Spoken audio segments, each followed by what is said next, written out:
안녕하십니까. 깊은 안식일입니다. 예, 이번 지난주가 되게 무척 더운 날씨였는데요. 어떻게 다들 괜찮으셨는지. 밖에 저는 잘 안 나가서 사무실에서만 있어가지고 추워가지고 그랬는데 밖에 계신 분들 되게 햇볕이 따갑더라고요. 그렇게 얘기를 하더라고요. 저녁 때도 퇴근할 때쯤에는 뭐 너무 후덥지근하고 이제 벌써 열대야가 왔는지 밤에도 잠을 쉽게 잘 수가 없었습니다. 더군다나 저는 이제 이번 주 순서 때문에 오늘 이 자리 때문에 잠을 더더욱 잘 수가 없었습니다. 예. 어, 며칠 전에 얼마 전에 제가 본 기사인데요. 심심한 사과가 지루한 사과, 문해력 부족에 시달리는 현대인들. 사실 문해력 부족에 대한 이런 얘기들이 몇 년 전부터 계속 있어 왔었고, 사실 저희가 이제 거의 휴대폰 세대다 보니까 또 어른들도 마찬가지고 애들도 마찬가지고 오히려 좀 문해력이 많이 좀 딸리는 현상을 많이 보게 돼서 이런 기사들도 많이 난 것 같습니다. 심지어 이제 사흘을 심지어 기사에서 이런 사일이라고 기사에서 나오는 적도 있었고요. 그러니까 기자들도 헷갈려하는 그런 사흘이 3일인 건 알고 계시죠, 다들. 예. 근데 사실 저희도 알고는 있었는데 한 번씩 헷갈릴 때가 있죠.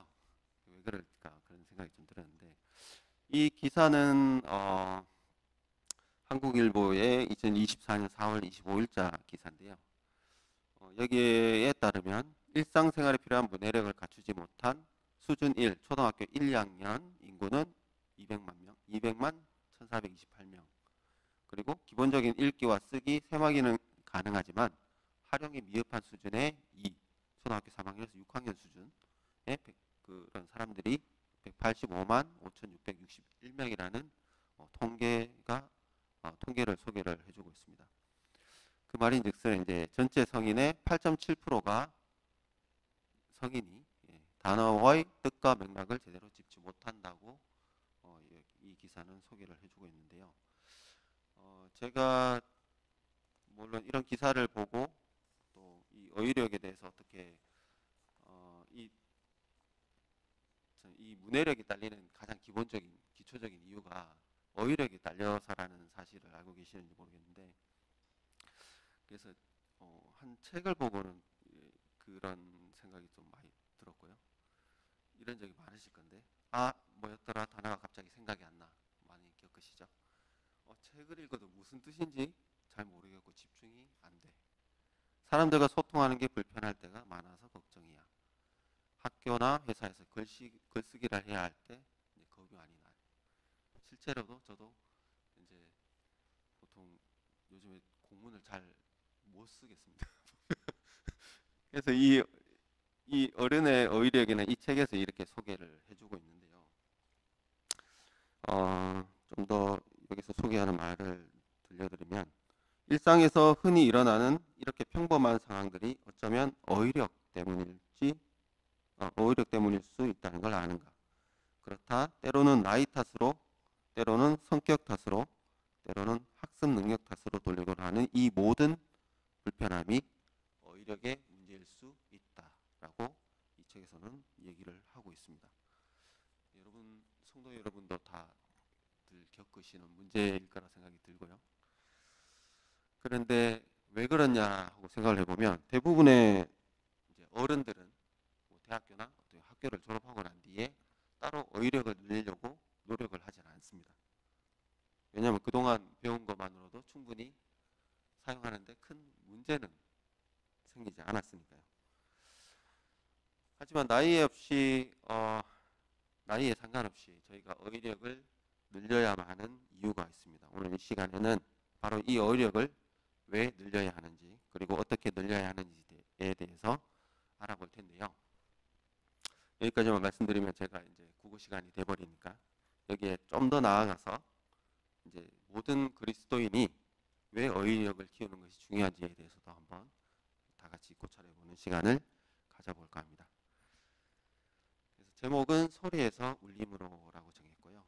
부제목으로 그리스도인이 어휘력을 늘려야 하는 이유에 대해서 했습니다. 이 소리에서 울림으로 제목에서 나중에 왜 그런지 나중에 뒤에 설명을 드릴 건데 왜 제목을 이렇게 정했는지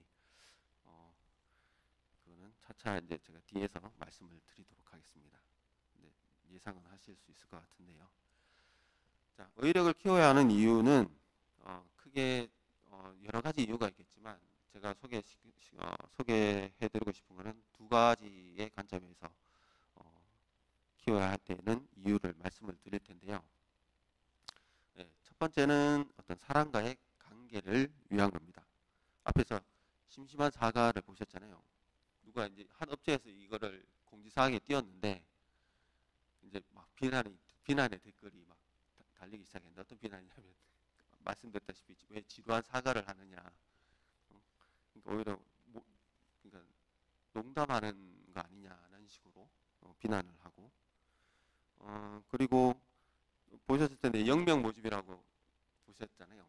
땡땡 원래 저희는 땡인데 이렇게 띄우니까 왜 한 명도 모집 안 하면서 왜 이렇게 공지를 띄우느냐고. 회사에서 왜 한 명도 모집 안 하면서 공지를 띄우냐고.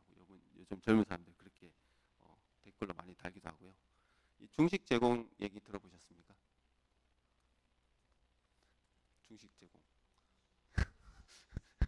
한 학교에서 초등학교에서 가정통신문으로 중식 제공 언제부터 언제까지 학교에서 중식을 학생들에게 제공할 거라라고 얘기를 했는데 바로 다음날 학부모들한테서 이제 항의 전화가 왔었답니다.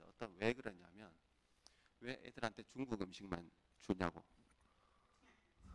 중식 제공이라고. 이렇게 단어 하나 때문에 저희가 이제 오해를 일으키거나 또 저희가 이제 막 비난이나 화를 내기도 합니다. 근데 이게 단어를 이제 사실은 저희가 한자 세대들이 뭐 다 아시는 거지만 혹은 뭐 젊은 사람들의 문제일 수도 있을 수도 있겠지만 그거보다는 뭐 저희가 반대로 생각하면 사실 또 요즘 젊은 사람들 쓰는 말들 저희가 못 알아듣는 경우가 많습니다. 사실 또 신조 같은 것도 많으니까요. 그래서 저희가 볼 때는 이런 단어를 아는가 안 아는가의 문제보다는 어떤 태도의 문제가 아닌가. 내가 그 어휘력을 그 단어에 대해서 조금 신중하게 깊게 생각하면서 이걸 얘기를 한 게 아닐까. 그게 무슨 말인지 알아보려고 하지도 않고 일단은 비난부터 하고 화부터 내는 그런 태도의 문제가 있지 않나라는 생각도 해봤고요. 2022년 기도력에 이런 말들이 있습니다. 단어와 그 의미, 철자를 정확히 익혀야 의사소통도 효과적으로 할 수 있다 라고 얘기를 하고 있고요. 특히나 교회 안에서 이런 어휘의 사용, 우리 말의 사용에 있어서 신중해야 될 때가 많습니다. 왜냐하면 교회 안에서는 서로 간의 관계가 어느 곳보다 중요하고 그리고 교회라는 곳은 다른 어떤 조직보다도 다양한 세대가 모여있는 그런 곳이기 때문에 상대의 어떤 말이나 그런 단어 사용에 대해서 좀 더 넓은 마음과 이해를 가지고 또 올바른 어휘를 나도 사용하려고 노력하는 자세가 필요할 것 같습니다. 특히 이 교회 안에서의 그런 중요성에 대해서 어휘의 중요성에 대해서 교회증언 상권의 52페이지에 나오는 말씀을 한번 읽어드리겠습니다. 그대가 잘못이 있다고 생각하는 형제에게 갈 때에 그대가 온유하고 겸손한 마음으로 말하는지 주의하라. 왜냐하면 인간의 분노는 하나님의 의를 이루지 못하기 때문이다. 잘못한 사람은 온유와 겸손과 부드러운 사랑이 아니면 회복시킬 길이 없다. 그대의 태도에 주의하라. 표정이나 몸가짐, 단어나 어조에서 교만이나 자만의 빛을 제하라. 자신을 높이거나 그들의 잘못을 대조하여 자신의 선과 의가 드러나도록 하는 말이나 표정을 주의하라. 주제넘음이나 경멸과 같은 가장 격이 먼 접근을 조심하라. 쭉 보시고요. 이제 무엇보다 미움이나 악감의 그림자 같고 지독한 표현은 하지 말 것이다. 사랑의 마음에서부터 친절과 온화함만이 흘러나오게 하라. 그러나 그대는 다가오는 심판에 관련된 일을 하고 있으며 천사들의 시선이 그대에게 집중되어 있는 것처럼 가장 진지하고 엄숙하게 말하는 일에 있어서 이 모든 귀한 열매가 방해 요인이 되어서는 안 된다. 저희가 하는 말이 혹은 초신자나 혹은 이 교회에 이제 나오시는 서로 간에 뭐 그분이 뭐 잘못을 하거나 했을 때 저희가 하는 그분에 대한 표현이나 말에서 얼마나 조심해야 될지에 대해서 이렇게 말하고 있는 것 같습니다. 그래서 저희가 적절한 어휘를 사용하는 거, 이제 관계에 있어서 그만큼 중요하다는 것을 한번 생각을 해보시면 되고요. 아까도 말씀드린 그 책에서 어른의 어휘력이라는 책에서 이런 얘기가 나오거든요. 이제 저희가 글을 쓰려면 이제 글이란 게 뭡니까? 사실 이걸 분해해 보면 단어들을 조합한 거죠. 이 단어들을 조합하는 게 이제 글을 쓴다는 것은 이제 맥락에 맞는 그런 적절한 단어를 거기에 넣는 것이고요. 조합하고 나열하는 작업이고, 그래서 글쓰기의 기본은 어휘력이고, 알고 있는 어휘의 글의 맥락에 맞게 적재적소에 배치하는 능력이 바로 글쓰기 능력이고요. 이제 이 저자는 책 읽기, 글쓰기, 말하기, 공감, 그리고 소통도 바로 어휘력이 바로 먼저라고 강조를 하고 있습니다.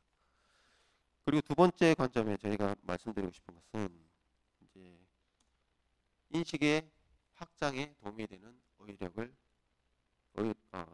되는 게 바로 어휘력이라는 사실입니다. 여기 어른의 어휘력에 또 괜찮은 말이 나와서 또 소개를 시켜드리면 이제 언어는 나다. 나의 세상은 언어의 한계만큼 작거나 크다. 이게 무슨 말인지 곰곰이 또 생각을 해봤는데요. 또 어떤 제가 또 유튜브 방송에서 좀 들었는 부분이 있어서 이 부분의 말이 적당한 것 같아서 소개를 시켜드리면 이동진 영화 평론가라는 분이 계십니다. 그분은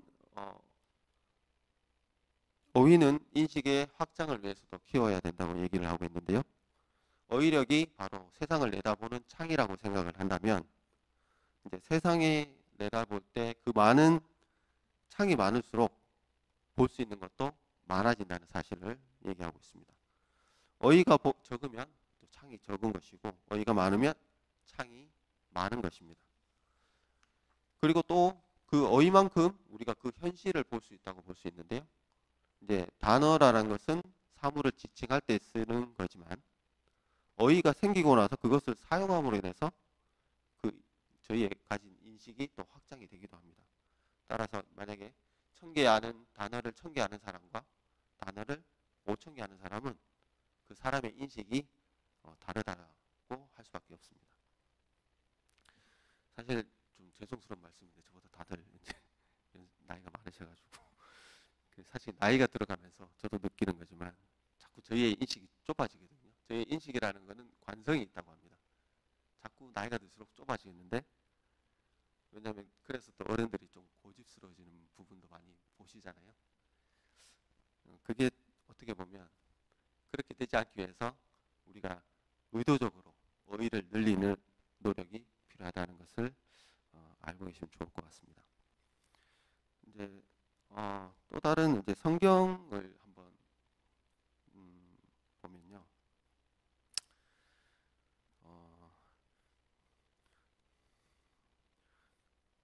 이제 성경에 이제 히브리서 8장 8절하고 히브리서 12장 24절에 새 언약에 대한 내용이 나옵니다. 여기서 새가 새로운 게 뭔지 신약에서는 헬라어로 이제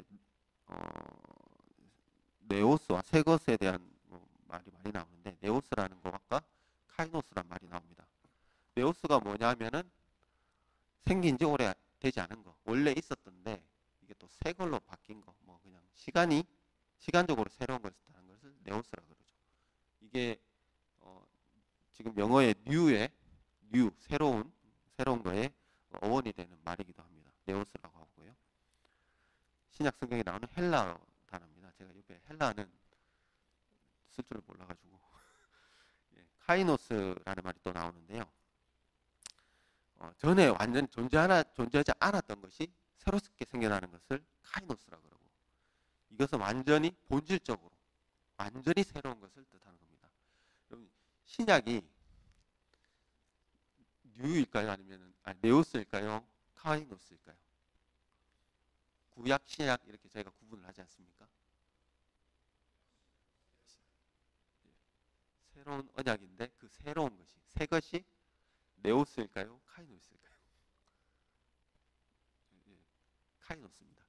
완전히 새로운 약속, 질적으로 완전히 다른 구약과는 다른 새로운 약속을 말씀드리는 게 바로 신약입니다.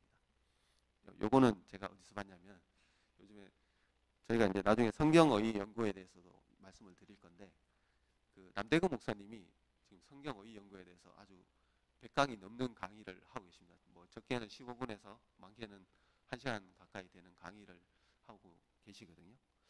조금 뭐 좌담회도 하면서 이제 평가를 100회 기념으로 하기도 했는데 그걸 보니까 좀 지겹긴 하지만 상당히 도움이 목사님들도 도움이 많이 된다고 그런 말씀을 하셨습니다. 그래서 히브리스 8장 8절에 이제 저희를 허물하여 일렀으되 주께서 가라사대 볼지어다 날이 새 이르리니 내가 이스라엘 집과 유다 집으로 새 언약을 세우리라. 여기서는 새 언약은 바로 카이노스의 언약이고요. 히브리서 12장 24절에 새 언약의 중보이신 예수와 및 아벨의 피보다 더 낫게 말하는 뿌린 피니라. 여기에서는 네오스를 말합니다. 요 피는 이제 근래에 예수께서 피로 맺으신 근래에 이제 새 언약에 뜻하는 그 언약이고요. 저희가 이렇게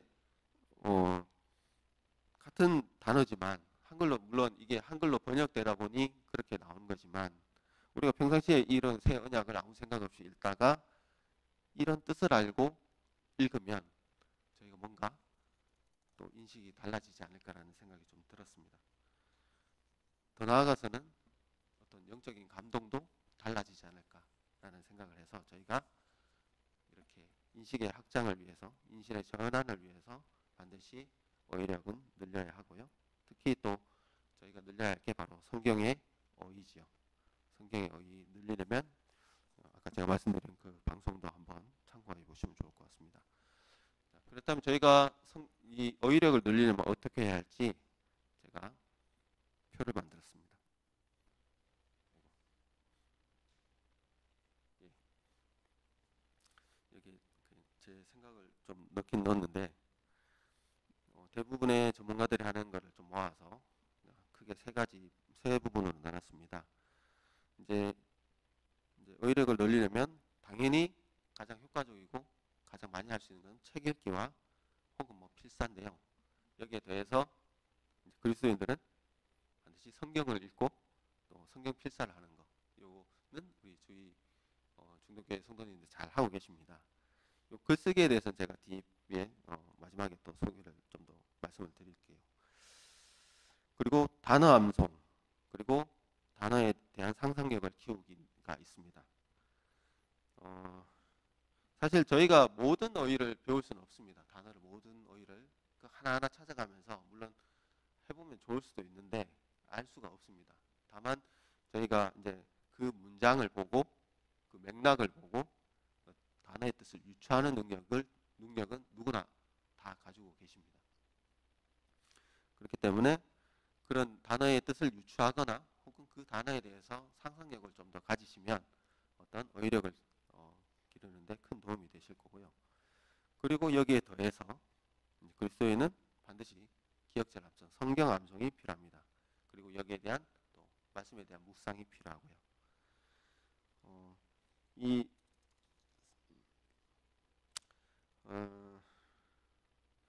특히나 이제 저희가 이제 여기 부분에서 성경의 어휘도 마찬가지. 성경의 어휘는 사실 좀 저희가 전문적으로 알기에는 어려울 수도 있는데 저희가 제림마을이나 혹은 저희 교회에서 펴낸 성경 어떤 그 제목을 잘 모르겠는데 성경 사전이 있죠. 10권이 넘는 책이 있는 걸로 알고 있는데 주석.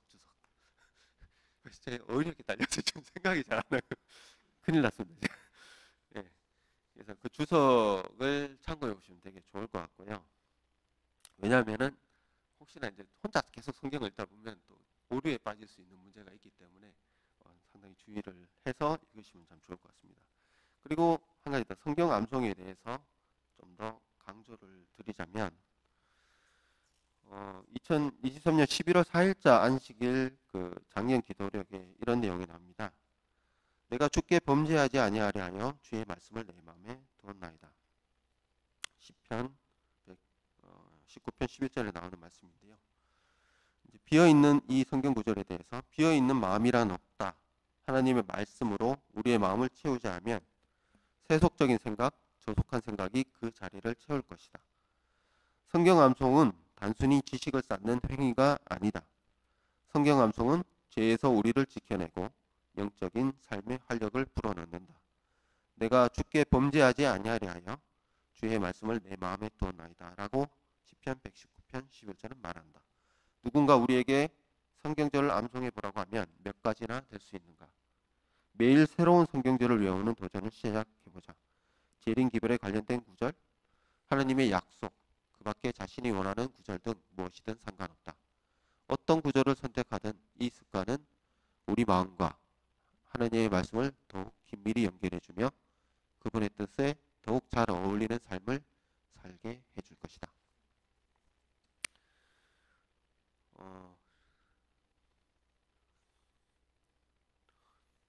내일 저희 기대해도 될까요? 다 기억절 외우시는 걸로 학교 시간에. 예. 그리고 세 번째는 이제 저희가 이렇게 배우고 읽고 했으면 그것을 제일 중요한 건데요. 사용하지 않으면 저희가 내 것이 되지 않습니다. 그래서 내가 읽은 거를 자꾸 다른 사람과 다른 사람에게 그것을 표현하고 또 대화하고 이제 소통하는 그런 이제 걸 한번 해보시면 될 거고요. 그리고 무엇보다 중요한 게 이제 공감하기라는 말이 있는데 여기에 대해서 저희는 또 성도들과 뭐 교회 안에서 교제하고 함께 기도하는 것만큼 또 좋은 게 없을 것 같습니다. 이 공감하기에 대해서 좀 더 강조를 말씀을 드리자면 이제 어른의 의력 요 책에 또 이런 말이 나옵니다. 좋은 말이 많더라고요. 내 말이 타인의 감정에 영향을 끼친다는 걸 인지하라. 내가 쓰는 말이 물론 아까 전에도 말씀을 드렸지만 굉장히 다른 사람 관계에 있어서 중요하다는 거. 그리고 내 말이 그 사람에게 영향력을 끼칠 수 있다는 것을 한번 생각을 해보셨는가요? 그래서 내 말이 근데 이제 여기서 이 작가가 이렇게 얘기를 합니다. 공감 능력을 갖춘 이들은 어휘 선택과 태도에 신중하다. 남의 감정을 자극하는 이분법적이고 극단적이며 제한적이고 시종 감정적인 어휘 따위는 이용하지 않는 것이다. 라며 이러한 습관은 인격을 형성하는 데 주요한 걸음이 될 수 있다고 말한다. 말하자면 누군가에게 진실로 공감하고자 하는 마음이 어휘력을 키울 수 있는 또 가장 으뜸인 조건이라고 얘기를 하고 있습니다. 이것이 우리 그리스도인에게 꼭 필요한 것. 그리고 왜냐하면 라는 생각이 좀 들었는데요. 왜냐하면 우리가 어휘력을 키워야 하는 목적이 바로 전도에 있기 때문입니다. 공감하는 능력이야말로 어떻게 보면 전도의 필수적인 요건이라 할 수 있습니다.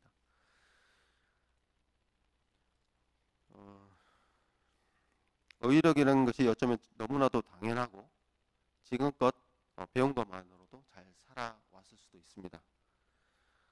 뭐 문제가 없을 수도 있죠. 그런데 우리가 어휘력을 키워야 되는 이유에 대해서 앞에서 살펴봤듯이 생각 없이 막연히 저희가 책만 읽고 또 늘 봐왔던 성경 구절을 그냥 아무 생각 없이 본다면 저희가 어휘력은 절대 늘지 않을 것이고요. 또 세상을 보는 인식이 그렇게 크지 않을 거고, 그리고 저희 믿지 않는 사람들의 인식이나 그런 거에 대해서 공감할 수 있는 능력이 떨어질 수밖에 없을 겁니다. 그리고 내가 쓰는 글과 말이 나의 품격을 형성한다는 것을 모두가 잘 알고 계실 거고요.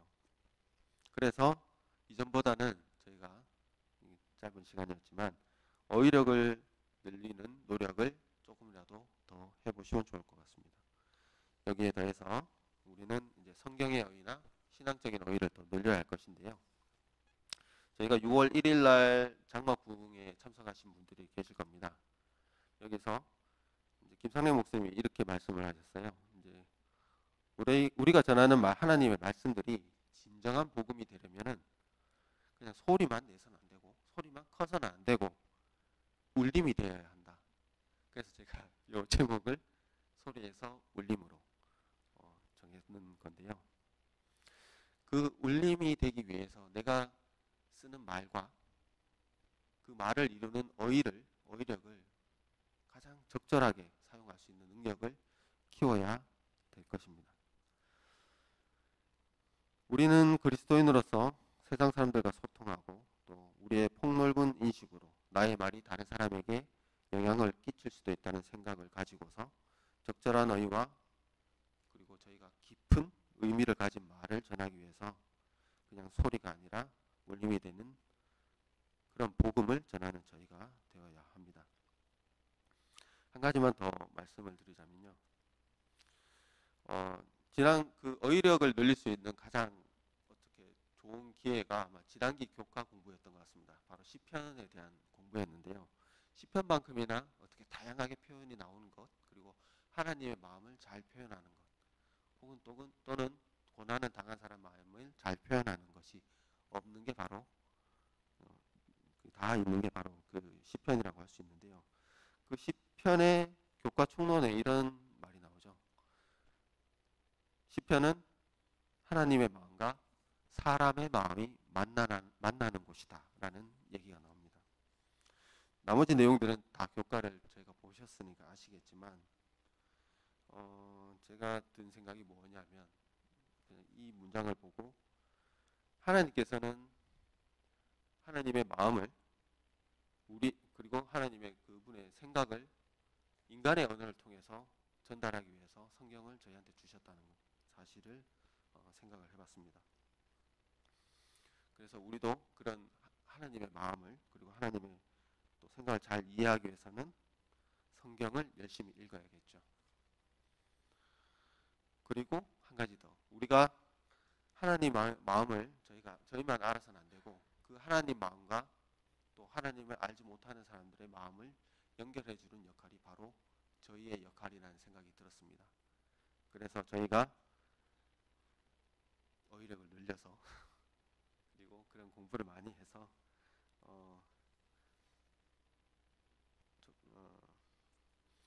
진짜 그냥 말하는 것이 아니라 정말 울림이 되는 누구에겐가 영향을 끼칠 수 있는 그런 모든 저희 성도님이 되었으면 하는 바람으로 이렇게 준비를 했습니다.